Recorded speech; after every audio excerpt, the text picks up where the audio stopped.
Day 19 of fit with me in 30 days. இன்றைக்கி எப்பவும் போல் as usual டே தான். மார்னிங் சீக்கிரமாக எந்திரிச்சு தண்ணி குடிச்சிட்டு skipping, yoga, asanas, breathing and மெடிடேஷனும் ஒன் பை ஒன்னாக பண்ணிட்டேன். இன்றைக்கி மோஸ்ட்லி பேக் பெயினுக்கு உண்டான ஆசனாஸ் தான் பண்ணேன். அது எல்லாமே பண்ணி முடிச்சதுக்கப்புறமா சமையல் வேலை இருந்துச்சு.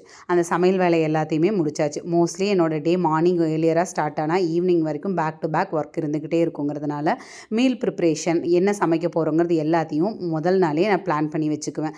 இப்படி பிளான் பண்ணுறதுனாலையோ இல்லை முதல்லையே நம்ம வெஜிடபிள்ஸ் கட் பண்ணி வைக்கிறதுனாலையோ நிறைய பேர் வந்துட்டு சொல்லுவாங்க இப்படியெல்லாம் பண்ணக்கூடாதுன்னு. பட் நம்மளை கம்ஃபர்டபுளாக எது வச்சுக்குதோ அதை நம்ம கண்டிப்பாக பண்ணலாம். அதுக்கப்புறமா ட்ரை ஃப்ரூட்ஸ், நட்ஸும் ஆம்லா ஜூஸும் இன்றைக்கி எடுத்துக்கிட்டேன். ஆம்லா ஜூஸ் எல்லோரும் சொல்லுவாங்க டெய்லி குடிங்கன்னு. பட் என்ன கேட்டிங்கன்னா டெய்லியை விட வீக்லி 2 to 3 டேஸ் மட்டும் அதை குடிச்சிக்கலாம். டோர் ஸ்டெப் கிளாஸஸ் முடிச்சதுக்கப்புறமா ஒரு பிளாக் காஃபி குடிச்சிட்டு, இது வந்து ஓட் மீல் மாதிரி பண்ணியிருந்தேன். இது ஓவர் நைட் ஓட்ஸ் இல்லை, சியா சீட்ஸும் கொஞ்சம் ஊற வச்சு நிறைய ஆட் பண்ணியிருந்தேன். லஞ்சுக்கு வந்துட்டு 100 கிராம் ரைஸு, கோவக்காய் பொரியல், அதே போல் பாசிப்பருப்பு சாம்பார். ஈவினிங் வந்து ஆன்லைன் கிளாஸ் இருந்துச்சு. ஆன்லைன் கிளாஸ் பார்த்துக்கிட்டே அப்படியே என்னோடய காஃபியும் குடிச்சிட்டேன் வித்தவுட் சுகர்.